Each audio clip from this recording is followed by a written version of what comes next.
Welcome, everybody, to another episode of Pinfalls and Passports. And for those who don't already know, this is a podcast for people just like you who love the sport of professional wrestling and for members of our WWE Travel Community Discord server to keep us entertained and engaged during the year leading up to WrestleMania 42 in Las Vegas.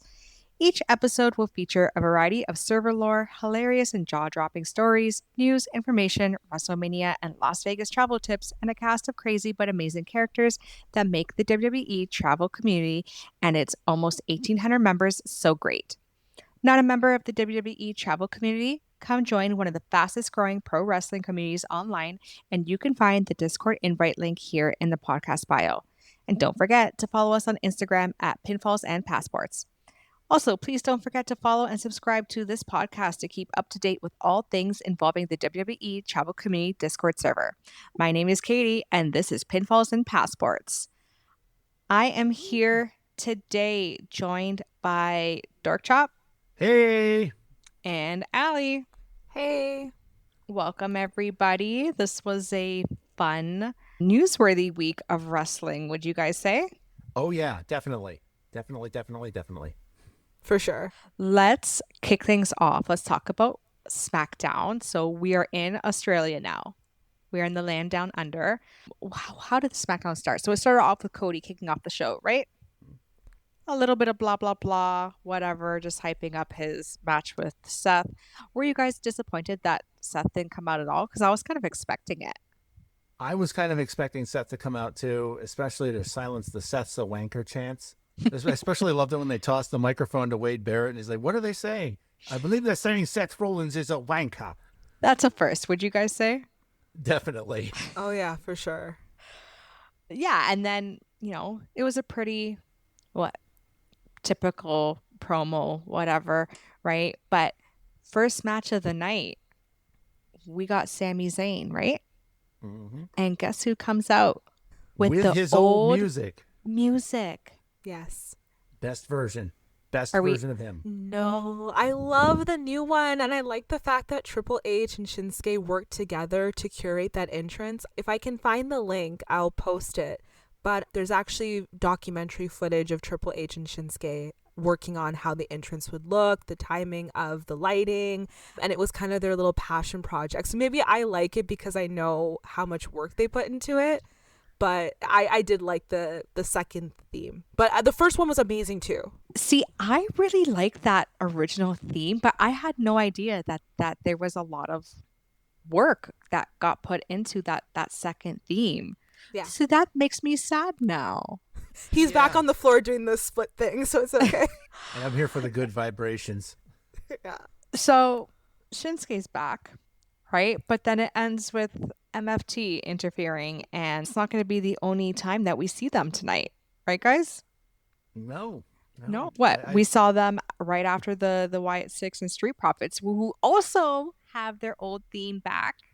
Yes, and I'm kind of sad about that too. I liked We Want Smoke. I thought it had that swag feel, but if Martin's correct in his predictions, maybe going back is kind of like a last, what's the word I'm looking for? I was about to say seance, not a seance. Last hurrah. Like a last Yes, hurrah. that's the word I'm looking for of what they were. So we'll see.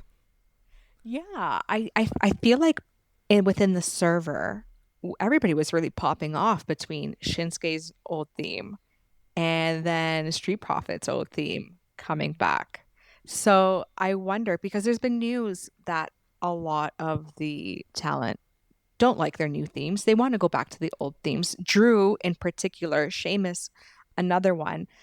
What do you guys think? Do we like the old themes coming back? Oh, give me too many lines, Sheamus. Yeah. Yeah.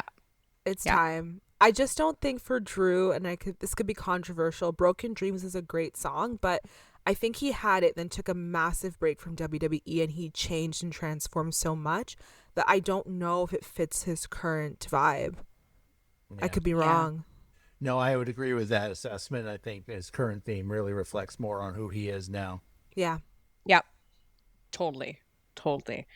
But going back to the MFTs, we have like Street Profits, Wyatt Six. Wyatt Six retains the title. See, I thought at that point with that old music from Street Profits that they were going to break up, because they've been hinting that over the last couple of weeks, right? So I really thought something was going to happen there. But no, we got MFTs coming back, and this time their faces are painted. Yeah. And then the showdown, and then the way that Nikki Cross got in Solo's face was so awesome. Although I love that. I was a little surprised they didn't have Bo Dallas out there with him. Where I was like, where was Bo? I agree, and especially with the stare down like that. I mean, they need their leader, right, to go up against Solo. But I really liked the emotion that it brought out with Nikki Cross going head to head with Solo. So it'd be very interesting to see what happens from there, how she's going to play a role in now their feud. Also, why are the faces painted? What was that all about? It's a good question. Yeah. I mean, about the only thing I can think of, and this is a fringe theory here on my part, but I think it traces back to like the Gorillas of Destiny days in New Japan. I could be wrong about that, and I'm sure people will light up the comments as soon as they say, no, that wasn't it. But I think it's something that they used to do in Japan. So Interesting. So it's a Japan callback. And maybe, we have a couple people in the server who are really into New Japan. So maybe they can educate us. This is where we miss Mira. Yes. Yeah. The one time that she's not available tonight. That's okay, though. So then we have a promo backstage with Miz. It was his birthday. Happy birthday, Miz. And we confirmed that turn on Carmelo. So we had that. And then, to me, what I thought was going to be such a mid match, but we had a really solid match between Damian Priest and Aleister Black in the Last Man Standing match. Oh, yes. Yes. What are your thoughts? Last Man Standing matches usually take a while to build. I mean, you're going spot to spot, like stop, count, and then, next spot, stop, count. So, I mean, they can get a little bit plodding, but they brought the smoke. I mean, there was some spots where I was like, oh, God, are they really going to attempt this? Like the Meteora onto the steel steps. And then that flabbered my gasted my flabbers. Your flabbers were gasted? Yes, they were. Tongue-tied by my own zippy catchphrases. Yeah. What we saw magic, guys. Oh my goodness. Well, first of all, Aleister Black, he came out in that mask. Mask, whatever you want to call it. And at that point, I knew Damian Priest was a dead man. Right? He looked like the devil, really. He was just like, demon black.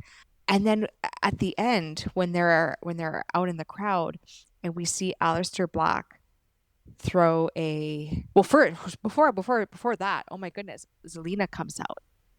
Zelina Vega. Now, for those who don't know, that's her man. They're actually married. Twitter did not know.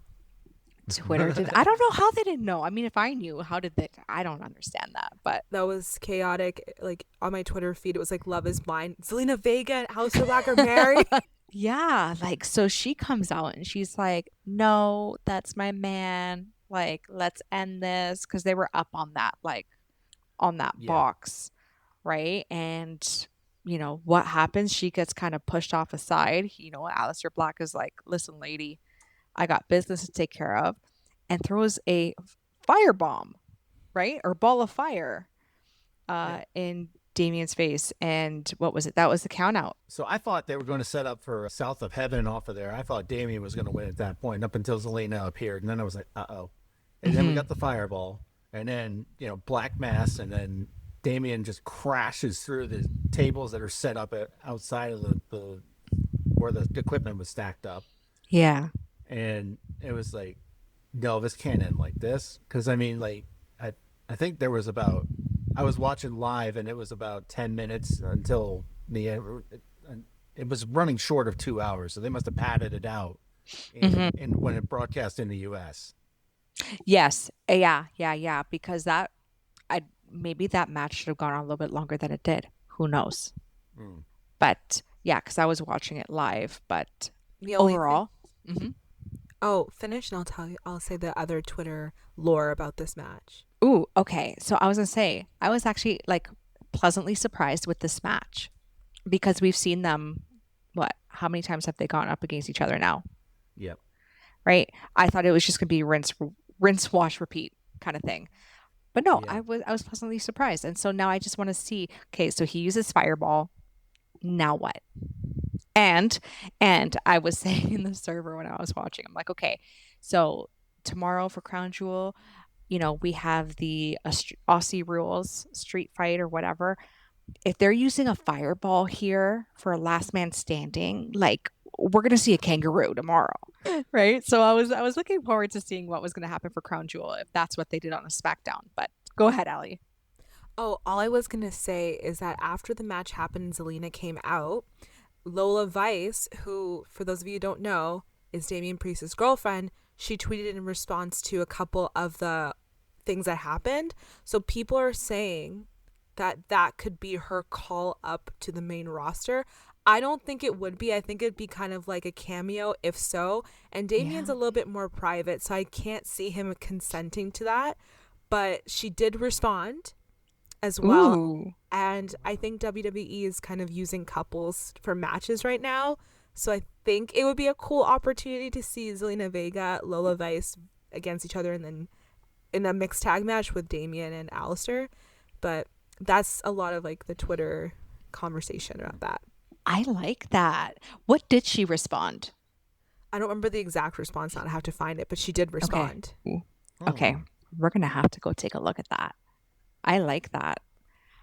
Crown Jewel. What are everybody's thoughts? very I good felt show. like that was a really good match to end off SmackDown to bring us into Crown Jewel. I was so surprised. I was pleasantly surprised and extremely sports entertained, thoroughly sports entertained with Crown Jewel. I thought it was a very solid show. Yeah. I think the street fight, though, I mean, nothing distinguished it as Australian for me. No boomerangs, no kangaroos. As I mentioned last week, I wanted to see a didgeridoo. That didn't happen. Nope. No one did a shoey mid-match. Nope. But Roman did cut a promo mid-match demanding acknowledgement in exchange for tables. I thought there were some great weapon-based spots in the match, up until Braun showed up. I think Braun Breaker showing up did the match a disservice. I think so. I think really it should have been about Bronson beating Roman by himself. That would have really ascended him up the ladder. I mean, yes, you got a pinfall victory over Roman Reigns, and he's only the second person to do that in the last 5 years besides Cody Rhodes at WrestleMania 40. So kudos to him on that, but it's a little tainted in my book. First of all, I was very jealous of Cozy and all the Australians for getting to be at this amazing PLE for a 0.5 out of 5, but in my book. In terms of the Australian street fight, I feel like it wasn't a street fight at all. It was a street fight, but it just felt like a tables match to me. It didn't really feel like anything distinguished it. I think Bad Bunny and Damian Priest had a better street fight, in complete honesty. So that's all I would say about that. I was very sports entertained. I thought they had amazing in-ring chemistry. It was a match where I was locked in the entire time. I just don't think it matched the theme. No. Agreed. And, with the Usos showing up and at the end, Roman saying, I love you, but I don't want to see you guys until Christmas. Do you guys think that's a little harsh? Do you think they deserve a plate? Ooh, they do. I think they deserve a seat at the table. Do they deserve a seat at the table? Yeah. Okay. They do. Family But makes up. I think that this either we're going to get a three-way match with the Usos and Roman, which I would love to see. I think it's time. Or this is going to just cause some friction in the family, or it's going to cause a rebuild of the bloodline in some way. We'll see how they go with it, but I kind of want this conflict to lead to a Jimmy versus Jay versus Roman match. That's what I'd like. Okay. And up until Monday Night Raw, I mean, you could have also said maybe the Vision versus the Usos and Roman, right? Mhm. 6-man tag. We could have gone down that road, but we're going to talk about Raw and that fallout in a couple minutes. But Steph versus Tiffy, we went into great lengths. We went into great lengths about this match and what it would mean for Steph, what it would mean for Tiffy. One, Mm-hmm. I would say that, yes. I just think that we were deprived of a few minutes of the match based on what happened with Tiff getting her bell rung during the Swanton Bomb, when she hit the Swanton Bomb onto Stephanie's knees, when Steph got the knees up. Immediately, you see the ref go over and be like, "Are you okay?" And and then like a minute later, she's hitting her fit, the corkscrew plancha to end the match. So I think we probably would have gotten a few more minutes, and it would, a little more time for the match to breathe. And I think would have elevated it a little bit more, but it was a good match nonetheless. It was a good match. In complete honesty, Dork, I thought that was just the way it was supposed to be. I didn't realize she got her head knocked around like that. I saw Stephanie and Tiffany, and I was like, we're going to have some great rallies here. And Stephanie basically grabbed Tiffany by the hair, it looked like, and just dragged her across the ring. It looked like a complete, cleaning up of, the house. I think I was 5 minutes in, and I was like, there's no way Tiffany's winning this. There's no way. It can't be. Because Stephanie went in, and she looked so dominant. It was almost like looking to me at Rhea Ripley 2 years ago. Right. So I think that they know what they're doing with Stephanie. They're doing the right thing. But unless Tiffany was supposed to pick up steam, that match made Tiffany really look like a weak champion. Yeah. And I don't know if that was the intent or not. But Tiffany did not walk out of that match, to me, looking like a women's champion. I could be wrong. I agree with you. It looked like with Stephanie, like she put on a clinic. Yeah. She put on a clinic, and I feel like it almost exposed Tiffany a little bit. Yeah. In terms of in-ring ability between the two. And I mean, with Swanton Bomb, I mean, we've been seeing Tiffany doing that, and she's been kind of botching the last couple weeks. Right? She needs to chill.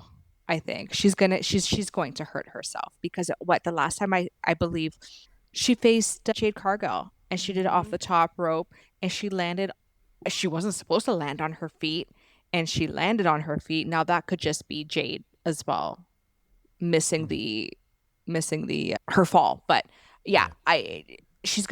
something's going to happen to her. She's just going to get herself really hurt. And I think, we need to stop for a bit. Yeah. But I still can't get over the fact that this was her first pinfall loss this year. Yeah. Wow. I didn't know that one. I haven't been paying attention that much. It was her first of the whole year. I will say, in light of what you just said, Katie, Logan Paul told her the same thing. Did he? And he actually snapped at her. And it was, if you listen to their podcast episode, she said she never watches her matches back to see how she does. She just works on it. And Logan's like, you cannot build on a skill if you don't look back at what you did. There's no possible way. And he fully snapped at her about what you just said. So I think that maybe she should go back and watch her footage and work on things that way. And that's actually good on Logan Paul. I'm gonna clap for him. Good on him, because that just shows like his commitment to the craft. Yeah. Here, and he gets it now, and it really shows. What is Tiffany here for then, if she does not want to master her craft and be the best? The prettiest moonsault ever. Well, I mean, that can only get you so far. Call Jacob Fatu. Got me. What was the next match? Oh my goodness. Can we say Cena versus AJ Styles? For me, best match of the night. Can you guys agree? Yeah. Good on Cena. I loved that he had his own like little introduction for AJ Styles. I felt that was once he handed that little note, I knew I was going to be emotional for the whole match. I was emotional, and I'm like, four more dates after this. But this match was just beginning to end. What do you think, Allie? Oh, it's me first? Oh, yeah. No. Tell us. What did you think of this match? I'm not a Cena fan. Mind you, I appreciate Cena. I think that he is GOAT, and I respect everything he's done, but I'm just not this big Cena fan. And when he came out in Australia, it's the first time I teared up seeing Cena ever come out. And I felt for the first time, I'm like, oh my gosh, he's almost done. he's literally almost done. It hit me. And then AJ Styles and John Cena put on a banger. The in-ring chemistry was amazing. They did not show their age at all. In fact, I think it's probably Cena's best in-ring performance on this retirement tour. And I think they paid homage to so many wrestlers and their moveset. The one thing I will say is, and I was telling Myra this, I actually messaged her specifically to say this, I'm glad that the pinfall on AJ was done on the tombstone, because The Undertaker never ever lost on the tombstone. It always ended the match. And I'm glad that they kept that integrity. So that's my only thing. But he should hit the 619 next time. Well, when he didn't hit that 619, I'm like, he's not hitting it, because that's going to be saved, I think, for when or if he faces Dom. It has to happen in San Diego. I mean, War Games is in San Diego. So, I mean, this match, though, I mean, all the homages to the other wrestlers, I mean, everybody that Cena's not going to get the chance to work with. I mean, you got the Walls of Jericho, you had the Skull Crushing finale, Coquina Clutch, Sister Abigail, an RKO, a choke slam, sweet chin music from AJ Styles, the Tombstone, the Scorpion Death Drop. I mean, who did they miss? It was a clinic. It was cinema. It was amazing. I mean, it wasn't just match of the night. I think you could put it up there as match of the year. This was a great 6.7 stars in the Tokyo Dome. No notes. And it's so funny, because last week we were all like, me in particular, there's no build up, there's no story. Like, they're just going based off of history from like what, 5-10 years ago. Like, what can they do? And they told a story. They told a story of a 20-year history that they both have. So that was a really emotional match, and I think that hit all of us. Yes. That this is it's almost over. Yeah. It's almost over. I'm like, no, don't leave. But I think I'm going to be more devastated for AJ leaving, because I'm a bigger AJ Styles fan than a Cena fan. And when I saw that too, I think the reason why I was emotional is that it also hit me that AJ's done next year. Yeah. So it was a double whammy for you. Yeah. I love Styles. I got it. And, with that match being unexpectedly amazing, how do we feel now about, because last week we were saying Rhea and Io versus the Kabuki Warriors, that was probably going to be gearing up to be the best match of the night. What do you think? Because we've had now weeks, really, of build-up, between the four of them. And we were going into great depths last week about, how we want to walk away as champion once this is all said and done. What do you think this match did, Dorkchop, for this story now? So, I want to first off, like, that pop for Rhea at the beginning of the match was deafening. But I think, as in terms of what it does for the story, I think it progressed it a little bit, but at the same time, not as much as it could have. Right, exactly. I was a little bit, I was a little disappointed, because it did kind of made Rhea and Io look like super women a little bit, and I could see, like, some people did say this was like a glorified house show, and this match kind of contributed to maybe part of that. Now, do I think, it was a squash match? No, we had some great psychology, with Io being cut off from Rhea for most of the match before getting the hot tag. There was some great psychology from Asuka and from Kairi, but I was a little bit let down by, it was a little bit one-sided. Mm-hmm. And not only was it one-sided, I felt like this match could have been had on Raw. Yes. It was only thrown in here because hometown hero, right? With Rhea? Yes. Allie, did you like it? What did you think? First of all, when it came on, I was in this 200-person line for a romance bookstore opening, and Rhea came out, and I yelled in the line, I was like, guys, my wife is on. And I put the sound up and I held up my phone, and mind you, I made friends with 5 people, and we took group photos together, all because I held up my phone. And then one person, I think like 10 people back, is like, is that Rhea Ripley? And I'm like, yeah, I love her. So Only you. but I just had to let everybody know. In terms of that, the pop was deafening for in person at downtown Toronto and also in Australia. I thought Asuka, for me, has some of the best in-ring psychology of any wrestler in history.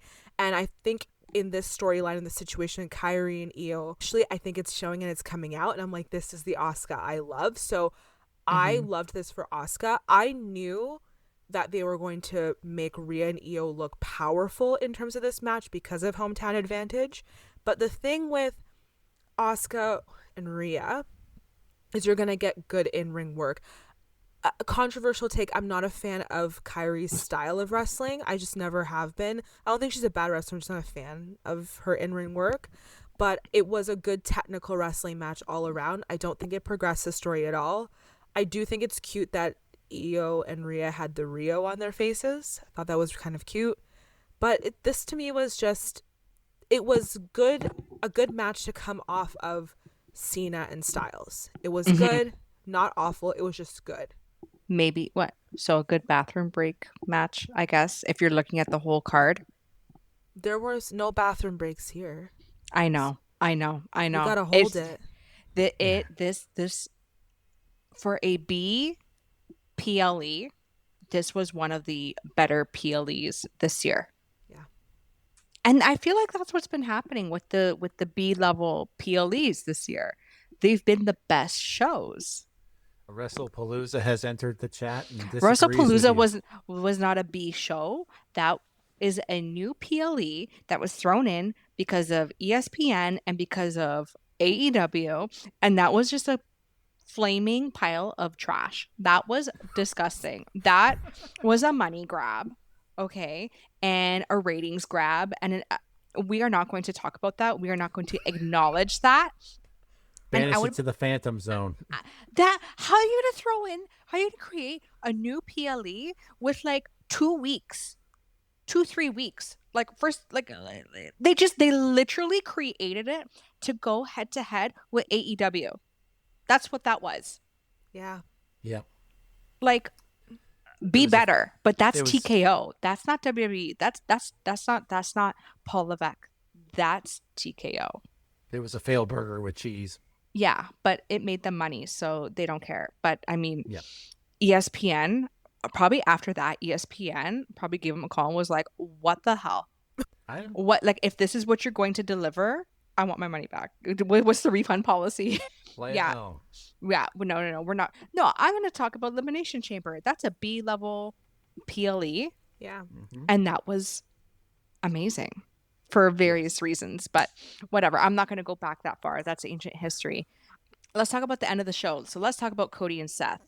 Interesting. I mean, we have Seth here. We're talking about psychology.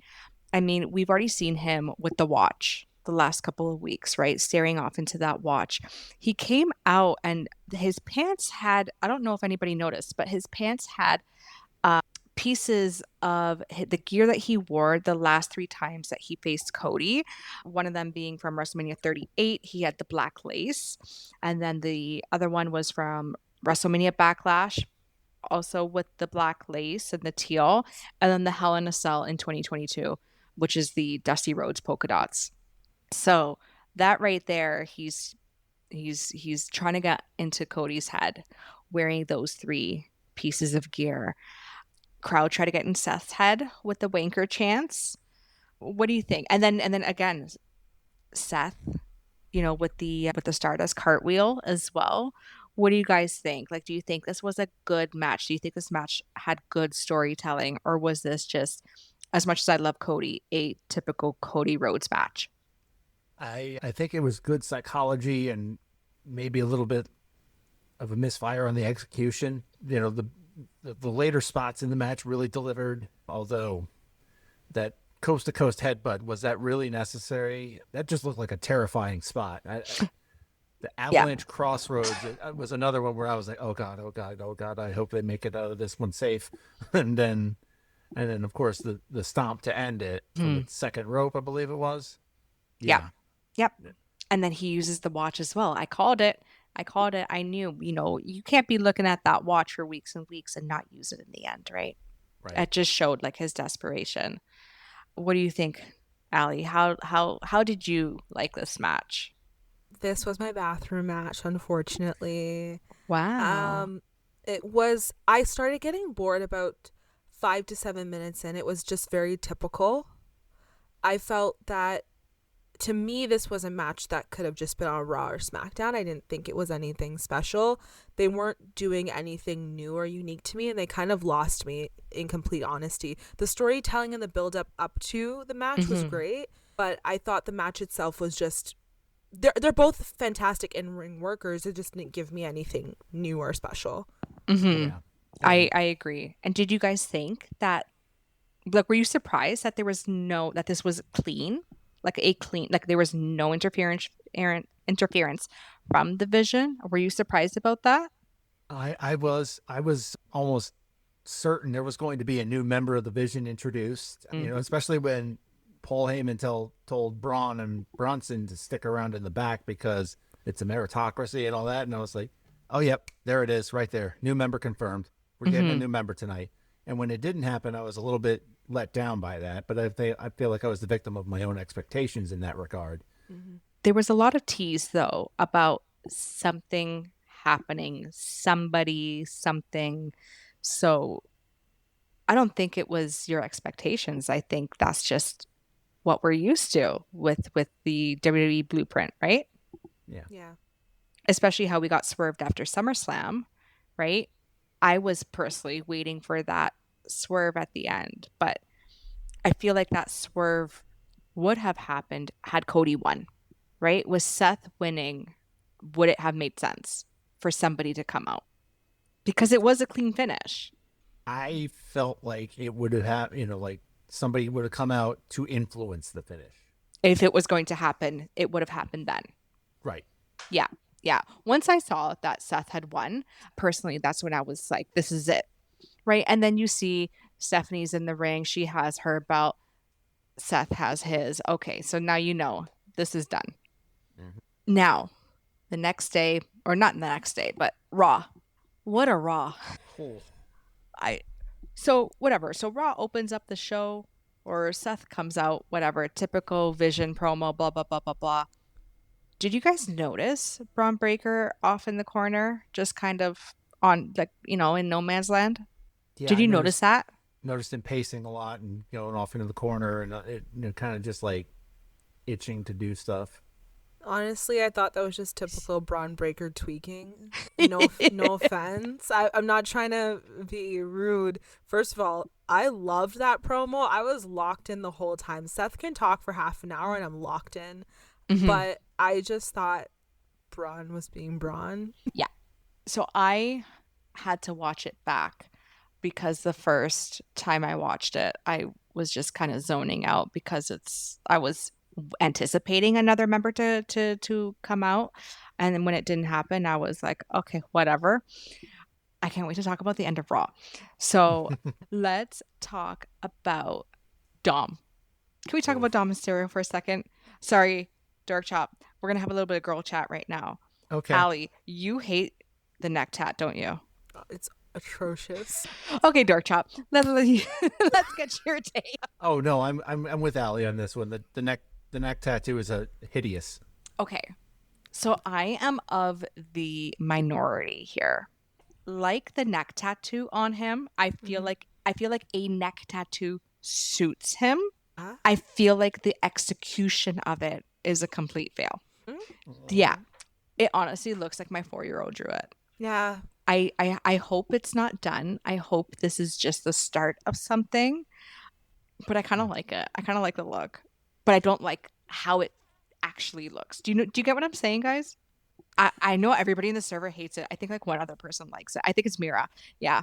I think Mira is the only one. I think that he just doesn't have, to me, when some people get tattoos, they get to a point where they're tipping the brink and now it's like, okay, this is starting to not look good. It's looking overcompensating. That's what the neck tattoo did for me with Dom. It was like, you were hot to me and now you're lukewarm to me. That's where I'm at with it. I don't know. It has to grow on me, but he's not hot to me anymore. He's just lukewarm. Like, I would now consider his dad as a candidate. Like, that's where I'm at. Is it because he's tall and lanky?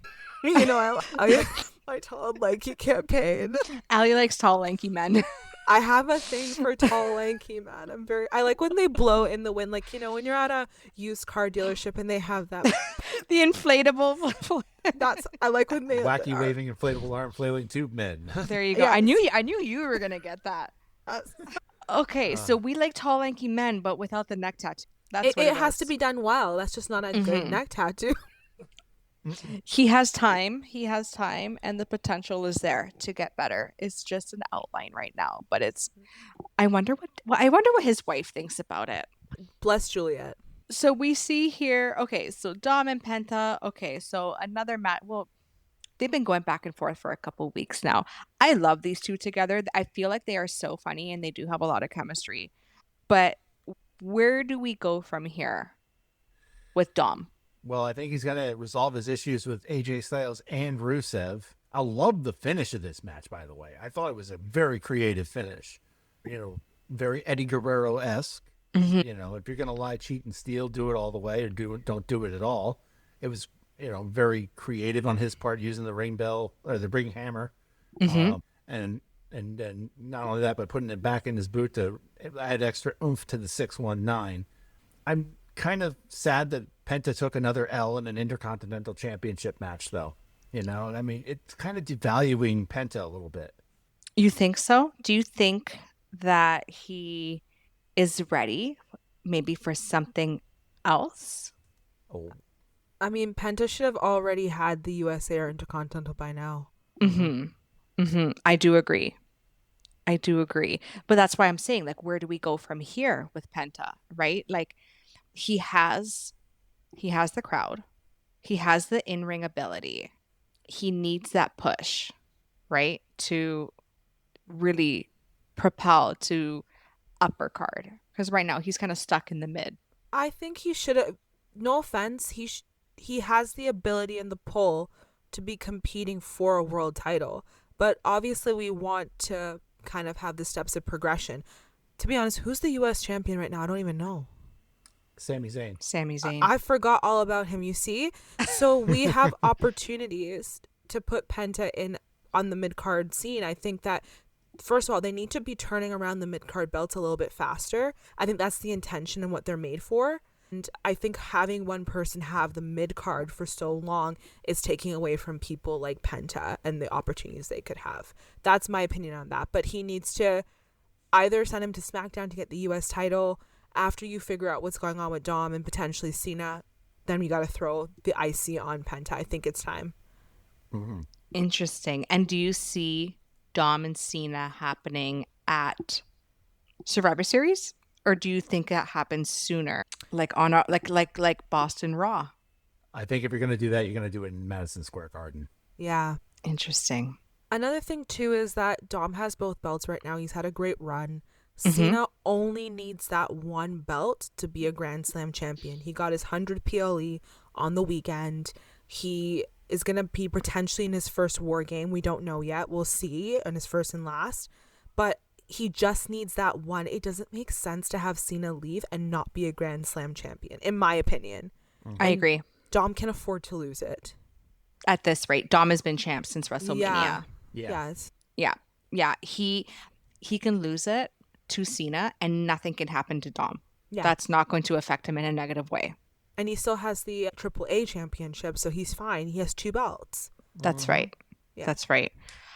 So that's where we see Dom, you know, and then we're back at it again with, you know, Chiari crying with Asuka, you know, about, you know, their match over the weekend. And again, we see Io and Chiari. What's going on here? Because essentially these two got their asses kicked, like, or Rhea. Yeah. I don't know where they're going with this. I mean, I'm a little lost now, right? Okay, so maybe because I'm an Asuka stan, There we go. I find Asuka is better as a heel, and she's one of the, I want to say, one of the greatest female heels that WWE has ever had. She's really sinister, really evil, really gets you to emotionally feel something when she's in that heel mode. And I think that they're taking her back there, and it's going to be fantastic. Now, I think they're doing more character work with Asuka than with the other three at this time. And I don't know if this is to propel Asuka to be solo and to be on that heel run, which will be well done. It's been well done before. I don't know if that's where they're going with that, but if that's the case, they're going to leave Kairi kind of back in the same place that she always was in, and it's not going to help progress the character again. Rhea and Io will be okay no matter what, but I think the person here who really is kind of tethering on the fence is Kairi. Like, what are you intending to do there? And the only thing I can think of is they're building up to Kairi versus Asuka to have Kairi win that feud in a way. And I think that the feud is going to break apart and it will have nothing to do with Io anymore at a point. Do you think, though, that maybe it should have nothing to do with Rhea and it should be Io with Asuka and Kairi? Oh, yeah, they need to have a three-way They match. need to. Absolutely. They need to have it out for sure, definitely. But there's many layers to this, and Rhea's just... Yeah. How do we remove Rhea at this point? Who do we feed Rhea to? My opinion is Rhea needs to go to SmackDown, but Netflix wants Rhea on Raw. But I'm telling you, send Rhea to SmackDown. First day she's there, have her beat Tiffany Stratton. Call it a day. It makes... I like it. I like that. This is what we've been desperately needing, is that shakeup, right? We're talking about right now how Penta would be great for Sami Zayn. We need that shakeup. You know, Rhea, who else is left on Raw for her? She's already done the Roxanne and the Raquel. Liv's not there. You know, she's been dancing with the Kabuki Warriors and with Io and, that whole thing. Who is left? I mean, right? The only one I can think of is Stephanie Vaquer, and I think it's a little too soon to do that. Way too soon.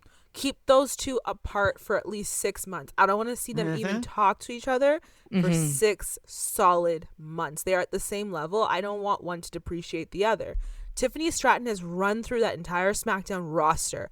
The only thing you can do, the only person in my mind that can take it away from her right now, just clean like that, Bianca Belair or Rhea Ripley. Bianca's fingers are still broken. I don't know how. But at the end of the day, literally, Netflix, you just got to suck it up. Send Rhea to SmackDown.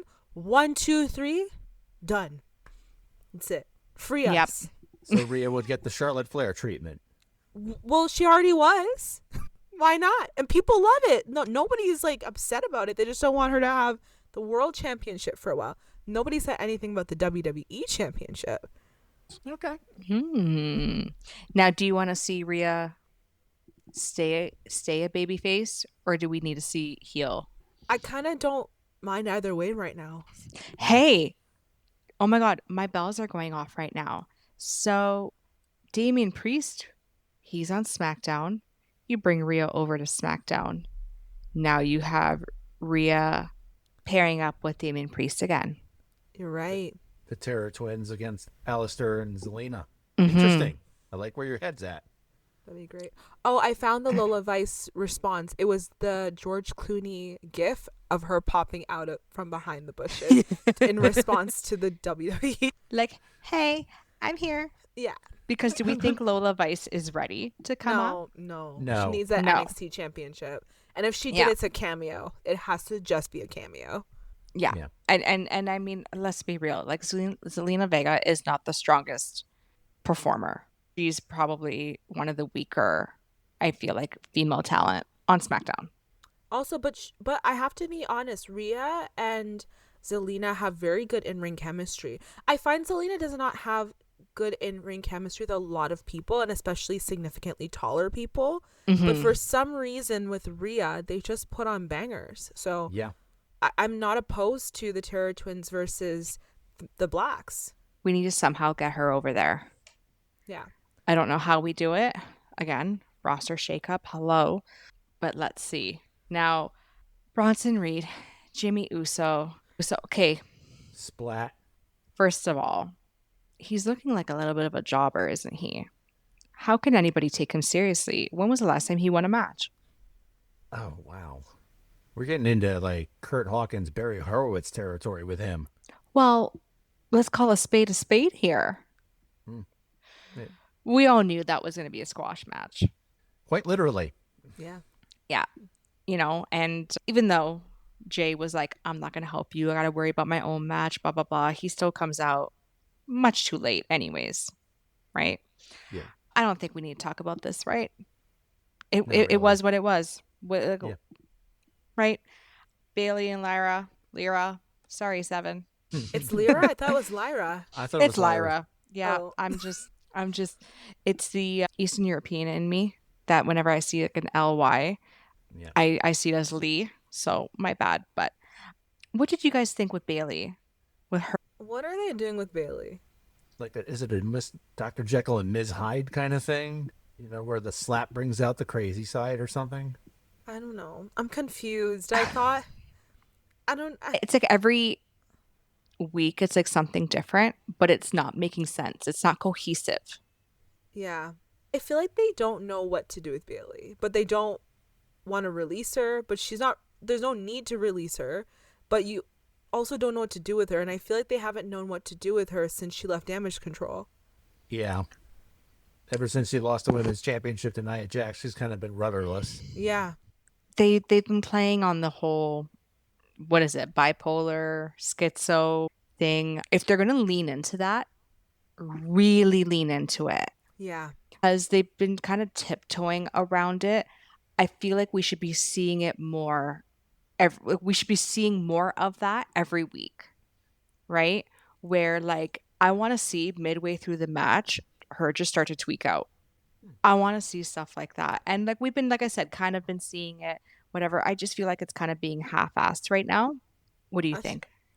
I feel like they don't want to offend people, and that's why they're walking the line so thinly. Mhm. But they do. I get it. They have to go into it if they're gonna go into it, because right now this is not working. No, that's right. And I mean, they should have really thought about that before. Yeah. but Right? they Like didn't. how far do you want to go with this? And I feel like she had some really good vignettes. I feel like she could have really played into, you know, the Lyra thing a lot, but I don't know. We'll see what happens next week. I'm waiting for that shoe to drop. Mm-hmm. But let's see here. So we have that AJ Styles segment. So next week it's going to be him, Dragon Lee, and against the Judgment Day. Cool. Steph, Tag yeah. title defense. Woohoo. What do you think? Winning, not winning? What? No. No. Exactly. Okay. And then Stephanie Vacker, oh my goodness, Stephanie Vacker comes out, whatever, Judgment Day comes out. Who is it going to be? Is it going to be Raquel or is it going to be Roxanne? Triple threat. Triple threat? You think it'll be a triple threat? I don't know. We'll see. I thought it was gonna be Stephanie versus Roxanne, like a callback to NXT. Mm. And then that's what it was gonna be, and then Roxanne was gonna lose. That's what I thought. Who knows?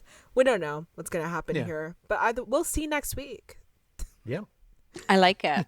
I like it. But let's talk about, we've been talking a lot about this Raw, but I really want to talk about this triple threat. Jey Uso, LA Styles. So once again, What? You mean what did LA I say? Knight? What did I say? Did I say You said LA LA Styles? Yeah. Can you Speaking of see that- where my hat? Can you see where my hat is at?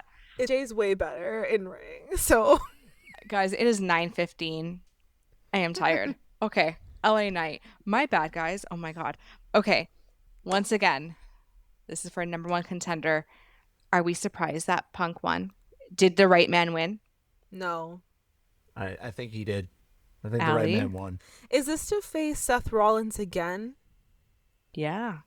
Like, I'm so tired of CM Punk and Seth Rollins. Like, I don't want to see it anymore. Like, I'm so tired. Give me somebody else. Like, I actually kind of wanted to see LA Knight and Seth. It wasn't going to be good, but it was going to spice things up, you know? But I want to see them. Honestly, if I have to watch this again, just make Punk win. You're tired of having, like chicken fingers and fries every single night, and now you just really want a cheeseburger. Yeah, like, wrap it up. Hit the wrap it up box, right? Yeah. Well, who knows what's going to happen? Because, so CM Punk wins. Okay, cool. But, oh my goodness, we got the Vision turn. Yeah. This happened very early, guys. I did not see this happening until at least WrestleMania. Turns out Seth Rollins has a rotator cuff injury that requires surgery. I did a little bit of research. It's like a 6 to 9 month recovery time. 6 months from now brings us to WrestleMania. That's the earliest we're going to see him. So it seems. What are we thinking? Is he going to face CM Punk? Is he going to relinquish the title? What do you guys think is going to happen now? Could he just relinquish it so Punk just gets it? We don't have to watch them wrestle again. I mean, just give it to Punk. I don't care how Punk gets it. Just give it to Punk. Yeah. Let Punk have a solid run with it. It's Punk is getting to 50. Like, we don't have time for this. Just give it to Punk. Let him have a solid run with it. He deserves it. He's worked hard for it. And make sure I don't see Seth versus Punk again until 2027. 2027? 2027. Who knows if CM Punk's still going to be wrestling by 2027? And then even better, I won't see it again. I am here. So my head is at the point where, like, I'm not going to believe that Seth Rollins is actually hurt until they strip him of the World Heavyweight Championship. Then it's going to be real for me. Until then, I'm just thinking this is a swerve for the sake of a swerve. And they're going to, because they realize that the Vision was stale, and they're all going to reunite at Saturday night's main event to screw Punk over in the main event of that show.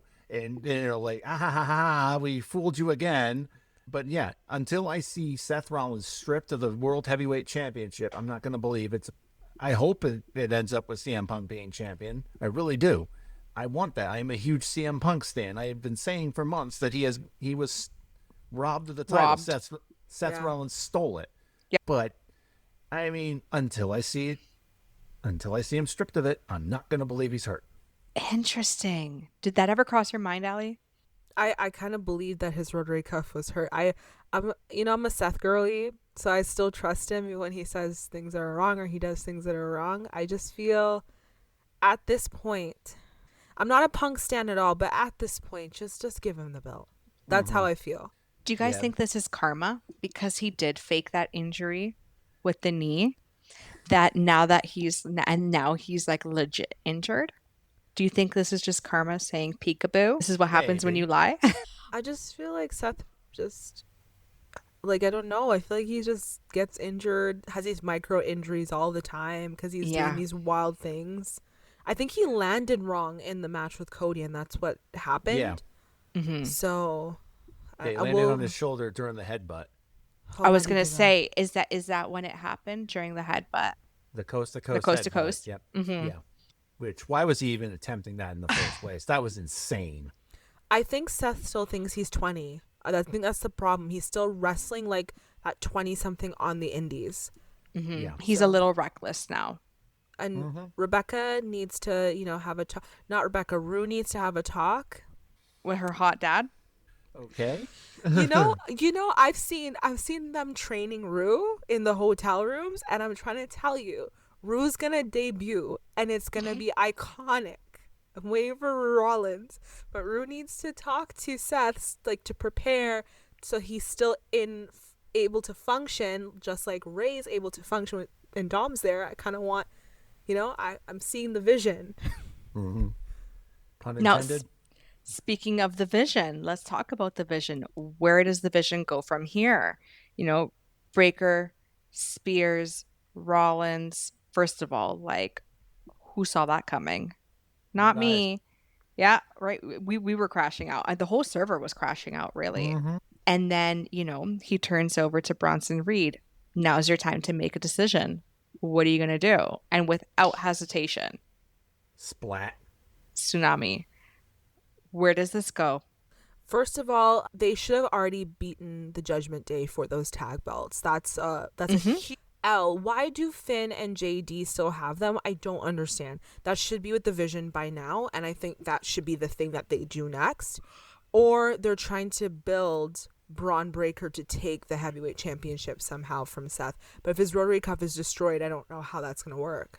Yeah, I'm a little bit worried about where they go with the Vision from here.